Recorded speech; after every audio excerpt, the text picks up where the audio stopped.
What's going on, YouTube? All my followers out there, and especially the patrons, which I know are here right now to get your updates on what's going to be happening on this writing competition. The first ever writing competition where you're actually writing lore in the Black Sands universe. It's a pretty crazy thing. So first, we got a game master here, somebody who's a very experienced game master. Can you please introduce yourself to the crowd so they can know who is Yeah, the man behind what we would call a mini deck for the Black Sands universe? awesome. Yeah, thanks for having me, Manuel. I appreciate it. I'm glad to be here. My name is Malcolm. I also go by the Gentleman Game Master online and and other social media arenas. Um, I've been dungeon mastering, game mastering. You can also call it that. 'Cause I don't just run D&D for a long time. Been playing these kind of games all my life, but probably for the past almost 7 years consistently with now up to a group. So I run about 10 to 12 games a month. I have a group where we have several dungeon masters who run games as well, and we keep games going. We keep like a consistent flow of good groups where we're building lore, we're building worlds, and we're having fun doing it. And so I'm excited to kind of be a part of this process. Yeah, Yeah, and that's basically what we're going to be doing with this guide. So when you have multiple authors, multiple writers yeah, writing different characters, you kind of have to really strong structure for the world because if you don't do that, right, then you'll be stepping all over each other's toes, yeah, right? Timelines will be crazy. People be introducing powers that don't even exist in the whole world, yeah, right? So we have to control that, and he's going to help me with that.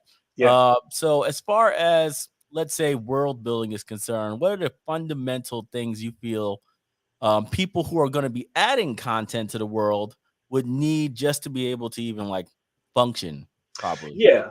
And storytelling in this manner is going to be a collaborative process, and you're probably, there's going to be points where that inevitability of stepping on toes, but you want to keep from having that happen where you don't have to edit or retcon yourself. You don't want to back yourself into a hole. So I think the most important things that are going to be important that I think Black Sands has even established a lot of is like what is the era, what are the rules of your world, right? So like what are the rules of the economics in your world, what are the rules of the magic in your world, right? So once if I can adequately share with your audience the way magic or powers or supernatural abilities work, then there won't be this off balance of setting up a kamehameha.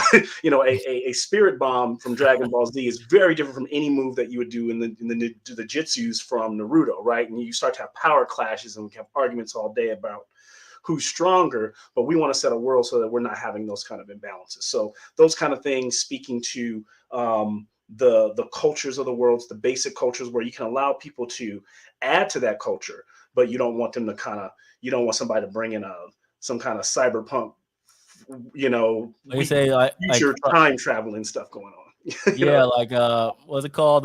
You out here trying to do Akhenaten type stuff, introducing new gods and religions, talking about there ain't no multiple gods, there's only one God. Exactly. You're like you messing up the whole system, man. That's why they killed him. But Yep. Yep. but yeah, so since we're talking about culture, let's go and talk about what is the actual topic for this actual competition and the writing that's going to be taking place from all these offers. So the main scenario it's going to be is in the Kushite Empire, prior to it being the Kushite Empire, right? So before Petamok gets there in Emisemi, when they conquer Kush, there is a time of like 100-year war between multiple warlords in the region. And at this time period, which is about 3 years prior to the end of the war, when the Petamok shows up, right? Hmm. There are five warlords, five major warlords that survived the entire ordeal, right? And now they're fighting for complete control over Kush. There is hardly any powers in this particular part of the story. This is more straight up geopolitical, Okay. like straight up historical events going on, and only a few supernatural moments, which will most likely be included with the Magi, right? Because the Magi specifically got a problem with ancients, Right. right? And so there's something going on there, but it won't be a central theme to the story. More like one of those cool Easter eggs that constantly comes around once in a Right. while. So I'm pretty excited about that. That's cool. I don't think we're gonna assign all 5 warlords to writing, Okay. but at least 3 of them will. 3 of them will be assigned, and one of them is Anthos. So you've seen Anthos in the first Pharaoh, you've seen Anthos in the Seven Kingdoms. He's basically the top commander in all of Kemet, right? But at Mhm. first, he was a Kushite warlord, right? A very young one too. During this time, Mhm. he's like 19 years old, so he's extremely young. Father was a great warrior and everything. So I'm pretty excited about that. We're also gonna have a character who's a priest, right? So one of the big factions we're gonna be bringing into this is a priest faction, right? And we're gonna somebody's gonna be writing like some really like hardcore political stuff where they're basically trying to scheme the whole Mm. time, right? You're scheming to get more power, right? So this is going to be a really cool character that maybe somebody who likes that kind of Yeah. mystery writing and stuff, they're going to love it, and obviously, uh, you know, our game master here is going to be setting you up with weapons, tools, and everything else. What do you think would be some cool like features to bring into a story, based on Kush and stuff? I think based on that era, it'd be great to look at some of the weapons of the time and to bring those in. It's like the Kopesh, like the curved bladed Yep. swords, and um, I guess in a from what I'm used to, we're not giving them gaming properties, right? But just mentioning them and listing them out, so the tools of the trade, what you have access to as a writer, right? Hmm. So you can kind of keep it within the right historical framework. So I think a list of like different types of African, base spears from all over that different time, different types of. It's actually funny because I actually have a list of a number of weapons that I've tried to bring into my games from that era, so that'll be good referencing for that. I think armor is going to be interesting to play, especially since you're saying there's no supernatural powers, anything like that. So what kind of what kind of shields are of the day and the different properties they may have? That'd be interesting to explore.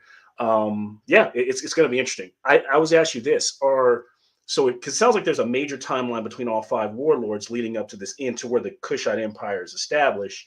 Hmm. Are your writers going to be kind of writing smaller stories within that time frame, or will they be like Yes. the Amphos, or will they be actually taking control of a major character? Or let's say I'm a writer, will I be writing a story Yes. that You're took gonna be place taking in the control. reign of Amphos? Okay, I They're would gonna be taking control over specific characters, got and it. we're gonna give key moments that they're leading to. Okay, So they're gonna work toward a certain moment, and then once we've hit that moment from multiple different angles, right? got it.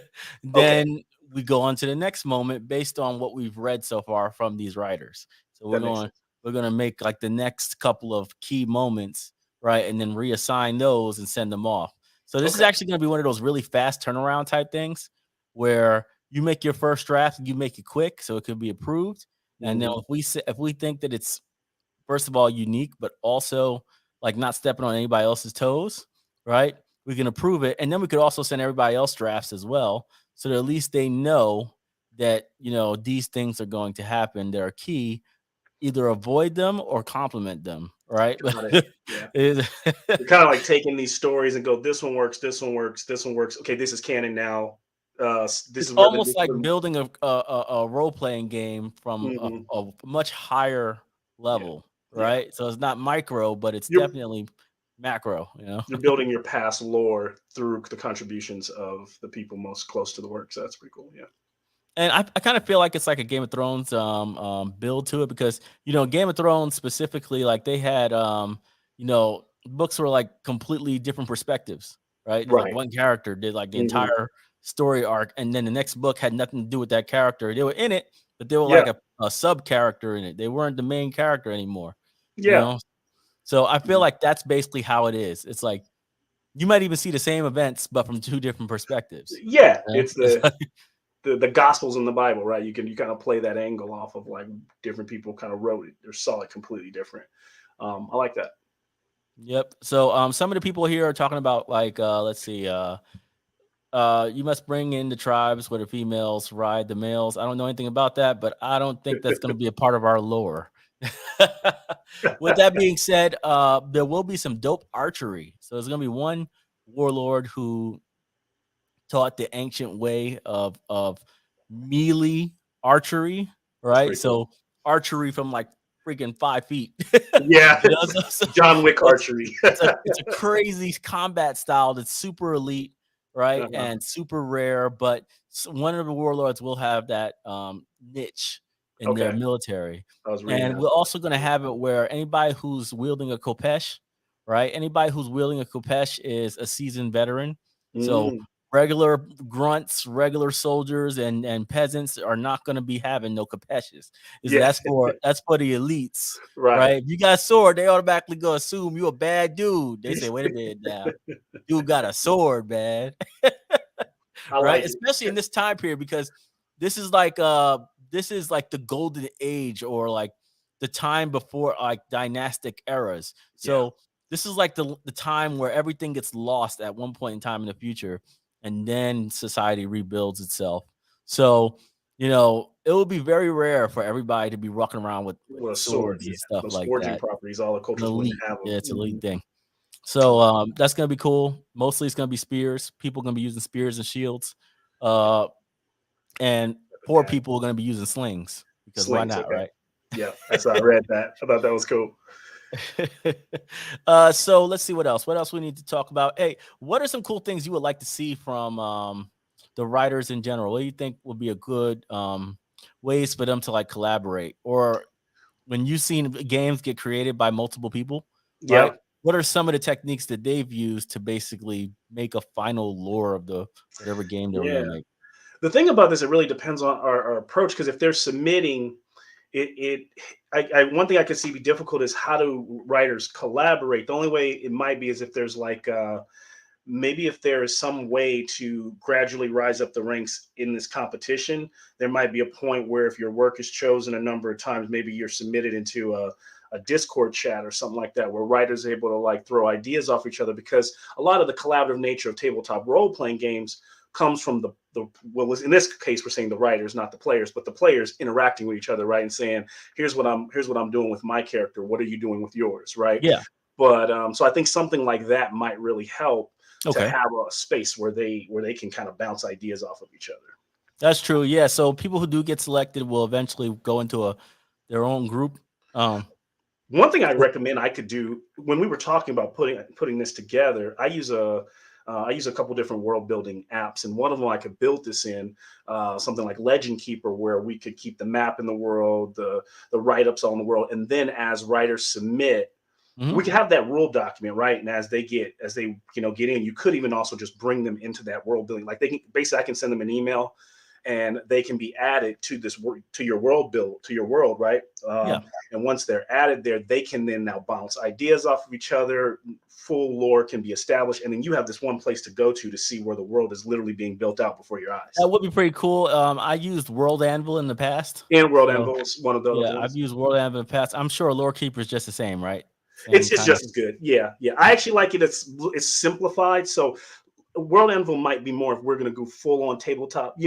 But for something like this, I would use like Legend Keeper. I just like the fact that you could do so many hyperlinks and stuff in there. So Exactly. as Yeah. you You read can. something, you can go right into Raw. When Boom. they say Raw, it's highlight. You can go right into Raw's page, Yep. and then the population of Komet, and it just gets real technical, Yep. right? So it's like Yep. people who want to go crazy. I guess we'll work with Lore Keeper for now, and then eventually, if we feel like it's a lot of stuff in there, we can Yeah. try to make a really I'm dope open. World Anvil Yeah. Get your thing, like fan wiki going. Yeah. and one of the coolest things that we're doing here is the fact is you're a game master. So, if this has amazing lore behind it and we feel like this is a great experience in general with a lot of engagement, hell, we might make a board game one day with this information. You know what I Sure. mean? Yeah. Yeah. That could be really cool to have people playing, you know, in the Black Sands, world, creating their own stories in, right, with the with Yeah. the, with the in the campaign setting. That's cool, and that's something there are some Black RPGs based, but there's not a lot of people doing it. And then in tabletop gaming, people are gaming right now. Um, so yeah.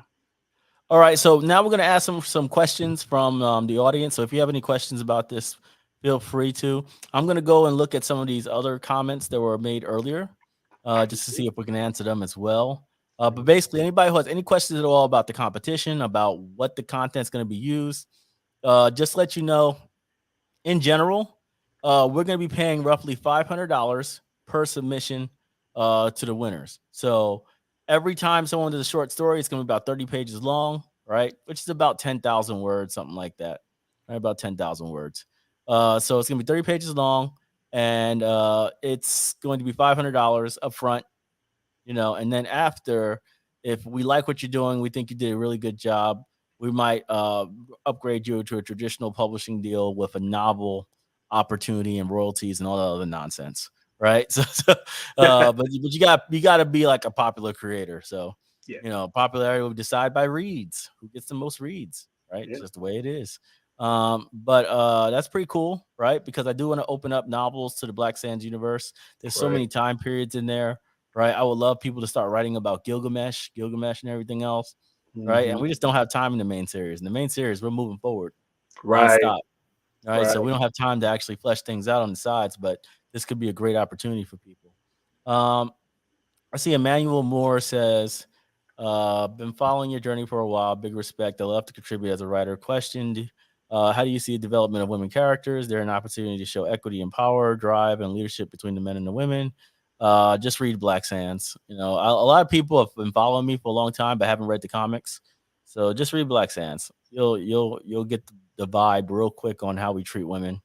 They're all queens. They all run their own stuff, and they'll beat the hell out of any of the men whenever they decide to look twice at them the wrong way. So yeah, women do kick butt. We even have an entire nation like Manoa ran by women. No men no men are in key positions at all, right? It's because that's the way their society is. They're a matriarchy, Yeah. right? So, you know what I'm saying? Let's see. The sea people, not in this part, right? But we don't necessarily have the sea people in Black Sands in total, right? Because it's way earlier than then. But we will have plenty of seafaring, maritime, like cultures in general. So expect a lot of sea people, just not the sea people, not the Philistines. I think it was the Philistines, man. I don't care what anyone say. I think It's I gonna be think it was the Philistines who are the sea people, because the Philistines didn't even really exist. Like that was just who they thought. right. That's who they described. The people who were harassing them were the Philistines. The But Phillies. I believe everybody saw the Philistines at one point. They came over and conquered a whole bunch of land on the coast, right? And were knocking and laying everyone out. I think they were laying everyone out. Sea And people. the Jews saw it as the Philistines, the Egyptians saw it as the sea people, right? It's like they don't know who the hell they were. They just showed up and started wrecking people, Right. right? What do you call old school Vikings? Yeah. So Mm. yeah, let's see what else. Someone said Kickstarter. Yeah, why not? Right? We might throw some Kickstarter stuff in there, but for now, I'm just using my money. I got plenty of it. Let's see. Let's see. What are all the character choices? We don't have a lot now, but it's gonna be three warlords, one religious leader, right? One religious leader, Priest. and I'm still on a toss up on the fifth character. I kind of want the fifth character to be somebody who's not affiliated with the war, Mm. who gets dragged into it. So That could be cool. I like that perspective of more of a survival story or something like that. Yeah. That'd be pretty cool. Like a lower level civilian who becomes someone, right, in the world. Yeah, something Yeah. like that. I Yeah. like that kind of Hero vibe, form. man. Yeah. Not the chosen one, but the one that was chosen. I'm with it. I'm with it. Let's see. What's table board approach? Why table board approach? I don't know what the table board approach is. Hmm. Maybe you should. You know anything about what he's talking about? Maybe they're Discussion. saying why have somebody like why consult with somebody like me who does tabletop Yeah. gaming instead of maybe a traditional, I don't know, head writer or something like that. I think it's just because we've been talking and about other situations for a while, and I think this is it's a prime opportunity. I mean, I deal in world building all the time, and it can help to have someone that you consult with on your world while you're helping other people build it. It's collaborative storytelling, and so Yeah. I do collaborative storytelling, as a profession, so it's a part of that. Yeah, so maybe And that's you know how to control chaos. So yeah, when people start having like headbutting yeah, ideas, and they're like, "Nah, this is how it's supposed yeah. to go." You If you want to know, see what I do, you just go to Gentleman Game Master on YouTube or on or on Instagram. You can see it's a lot of chaos. Controlling a lot of chaos is a good yeah. way to put it. Sometimes the ideas clash, man. You need somebody to be like, "These are the rules of Yes, the land," yes. right? Yeah, absolutely. And that's why we have dice rolls to play in that. But in here, like you said, we're gonna have rules of your world that can't be broken, and that's what will be the driving factor for the writers. Do you think it would be beneficial for us to do some research on Kush on your own? Yes, absolutely, 100%. All right. The more lore you could throw in there, the better. Right. So we might be giving you the basics on like what the diet is and stuff like that. But if you know some stuff that we don't, right, and you throw it in there in a slick way, don't overcomplicate it. Right. Like some people try to get too technical. They be using names like like look, bro, just give them a short name that anybody could pronounce, but it's accurate. It's like it's not Yeah. marketable. Right?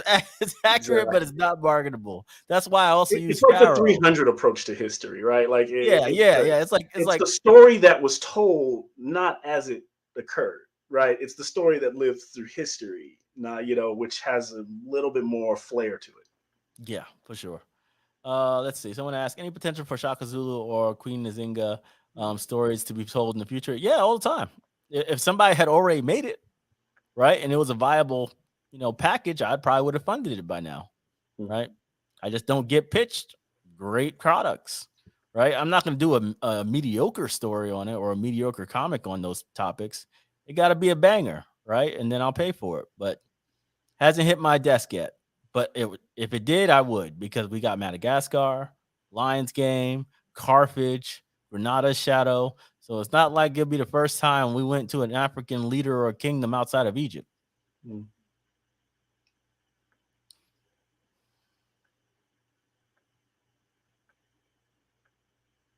Let's see. I don't know. I don't understand this question. So try to bring it back later on. Like just reword it in a way that I can understand. The warlord's son from a distant tribe who is.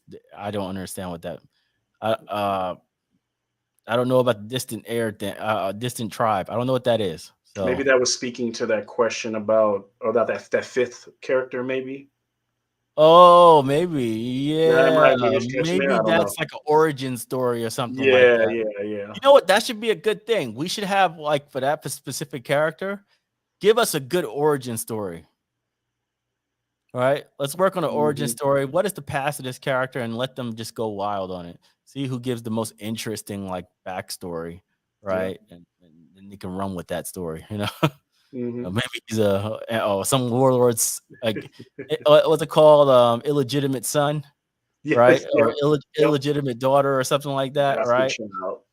Or maybe they were once a priest who lost their faith. I don't know. Just make something up, right? Let's have fun with that one.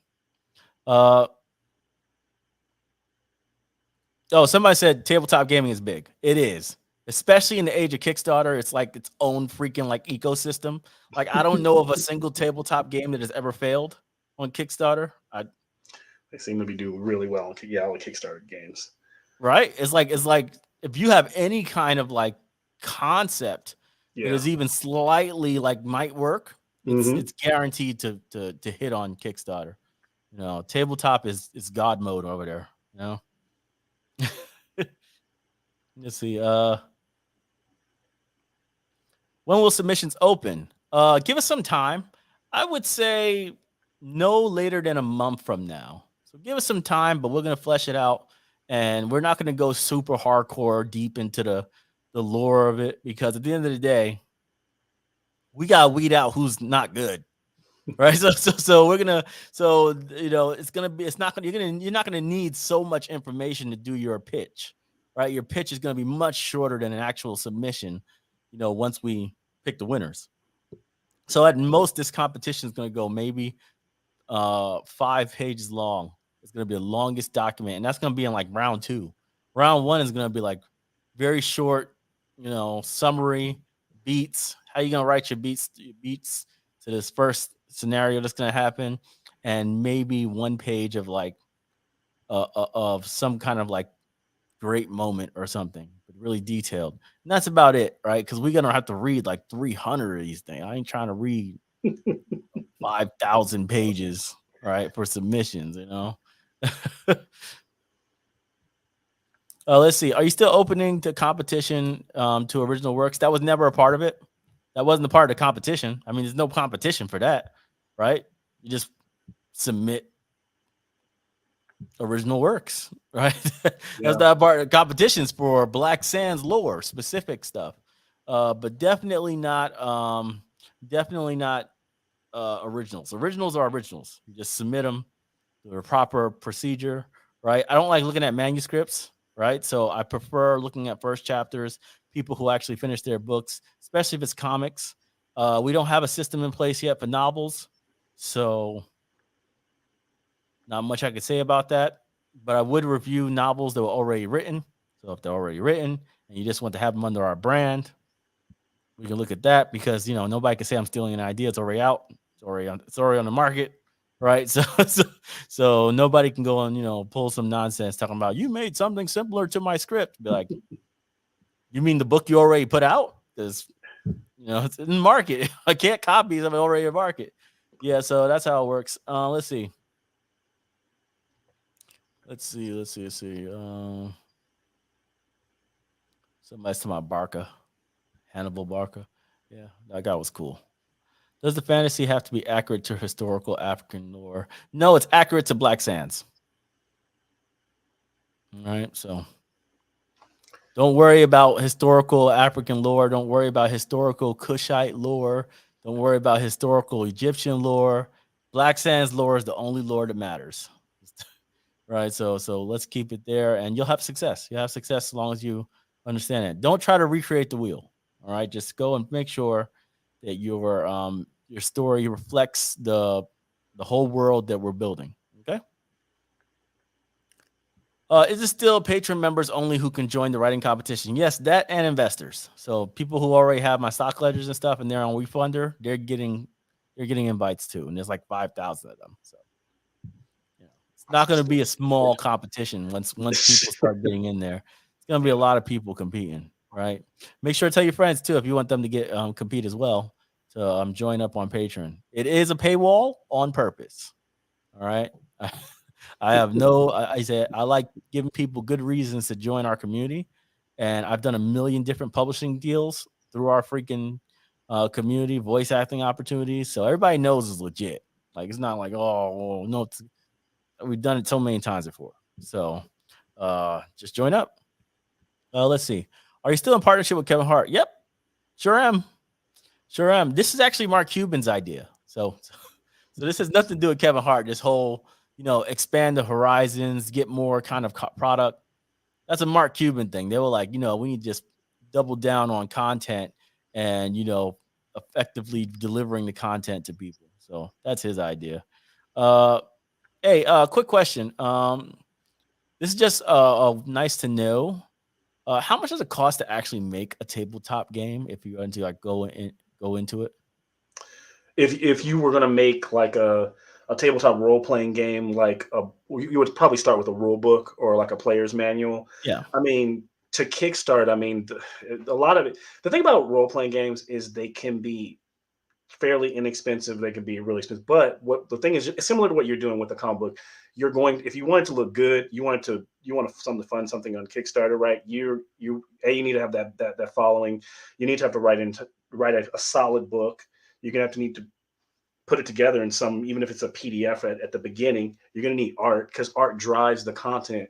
Illustrations drive the imagination when you play a role-playing game. So if you don't give people really good art, so you have to hire artists, right? You got to get that working. So I mean, if I had to put a number on it, I mean, it could be, man, I mean, just a first book could be easy. I'd say at least on the low end, $5,000 to $12,000 or something like that, maybe even more. And then as you start expanding, now it's going to get astronomical if you start talking about making miniatures, right? If you want to start Yeah, producing miniatures gets miniatures crazy. and Miniatures maps get and crazy. stuff, then just you're going to really need to be successful Kickstarter to get to that point, which a lot of people have done. Or you see a lot of people doing now and hiring artists to create their all their miniature files as STL files, right? Kickstarted, and you can get a printer at home now for $300. So you buy a game, you print your miniatures, you play it.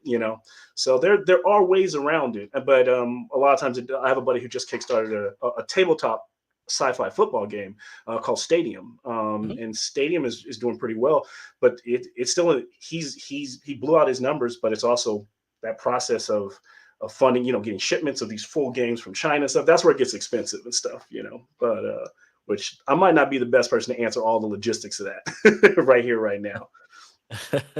Yeah, I got you on that. Yeah, I've seen some crazy stuff. Like for instance, what we're doing with our show, Black Sands, is we're probably going to make a Vox Machina approach. But I know Vox Machina was basically a whole bunch of voice actors doing tabletop games, right? So for me, there's a big market in it, man. There's a big market in it. So it's our first steps. Our first steps is writing, making great lore, getting a whole bunch of writers involved that are good at what they do. And then from there, we'll start building it out. And who knows, one day we might have our own RPGs, tabletops, name it. It can get bigger than us. It can get much bigger than me, the writer of the main series. The hardest part is establishing kind of your, at that point, establishing what kind of rule system you want to use, or something kind of light and quick and fast, or something kind of crunchy, like Black Sand strikes me as like, it's a shonen, right? So it's fast and it's quick, and the movements and the way the characters, so it's should be less cumbersome than like D&D combat. When you're playing the game and you're rolling the dice, it should feel like it's moving, like the story's moving as for me, I always thought of it like if I ever made a game off of like Black Sands, it would probably be similar to Warhammer, Total War Warhammer. Oh, so you would do a tabletop war game. You would it would be like armies, units and armies, units, and heroes. Right? So heroes have like. See, when I read the heroes comic, I see get taken out by regular combat. people. Yeah, it's like heroes can be taken out by regular people, but it takes a lot of regular people. I see. So you could feel the hero in your army. That would probably be just the tabletop war game. What we call tabletop role playing is when you're actually sitting at the table saying, "I am Amphos," or "I am this person," right? I am, and I'm going to be playing that person for 3 hours at this table with all my stats. Versus like, I fielded this army and I put this hero, I put this champion from Black Sands in my army, right?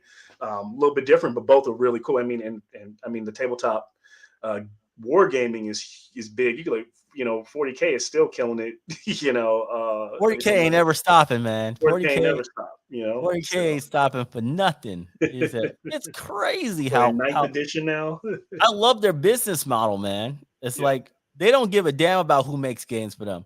Like, how people are usually like, I want to make sure that nobody.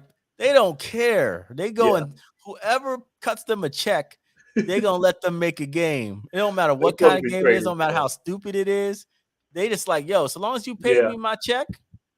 And you about to pay some royalties if it actually does work. We good. But they control that. They control that tabletop brand with an iron fist. But that's different though. They that's say, like you want to make a mobile game? Go have at it. Pay us. Yeah, that's like their bread and butter though. But them games though, I've seen like 12, 14, 15 games a year. Yeah, it's like, a lot of them are really bad. But super bad. But then you have some that are like define an entire genre, right? Like freaking Total War. Literally, it was so. The Total War community was pissed that Warhammer did so good because they're all about real history, right? Yes, and their entire Reddit channel was taken over by freaking the Emperor, and they were pissed. They were pissed. They were like, y'all stop talking about this stupid made up stuff, man. He's like, hail the Emperor. It's one of the greatest lores of all time. It's one of my favorite fantasy lores. So dark, grim, dark sci-fi. So I'm super excited about this. I think we're gonna do a great job. I think you're gonna be a great partner in this development, and who knows how far this will go, right? But it's always nice to have it. It's always nice to have that stuff. I'm excited to jump in and try it, see how it goes, and see the submissions, and see how it helps build the Black Sands world. I've been supporting this, the brand for a long time, and I'm glad. I'm happy to be a part of it. All right, so tell them where they can follow you in case they want to do some research on you.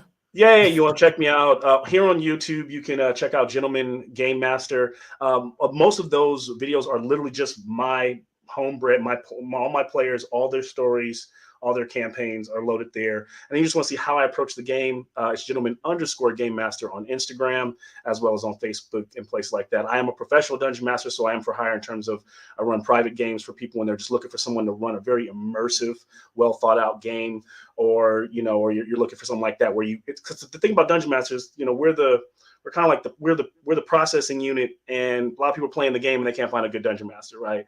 So I provide You're a ref. Yeah, you're the ref. Yeah, it's like having a UFC fight and you just pick some random dude off the street and say, "Hey, make sure you don't cheat." well. Right? Yeah, Make sure you don't cheat now. Make yeah. sure You make need sure everybody somebody to fights help cleanly. make those moments feel impactful. Someone that helps drive your characters and their stories along. So you're a ref. You're a storyteller. Sometimes you're adjudicator. You're a lot of different things for people. But it's a lot of fun, and it's a passion. Something I would would want to do till the day I die. So yeah, that's what you go there and check me out. All right. So you heard that yourself. Go ahead and follow him. Yeah. Check out the world of dungeon mastering, right? Yeah. And we're gonna be doing big things pretty soon. Like I said, give us a good month. We're gonna submit all the stuff there. The application is probably gonna be about 3 weeks long. You'll have time to make up your pitch, and then after that, we're going to whittle it down to maybe top 20, right? And then we're gonna pick top 5 from there, right? So it's gonna be pretty tight, and we might bring some other people as well to help read the submissions because. Yeah.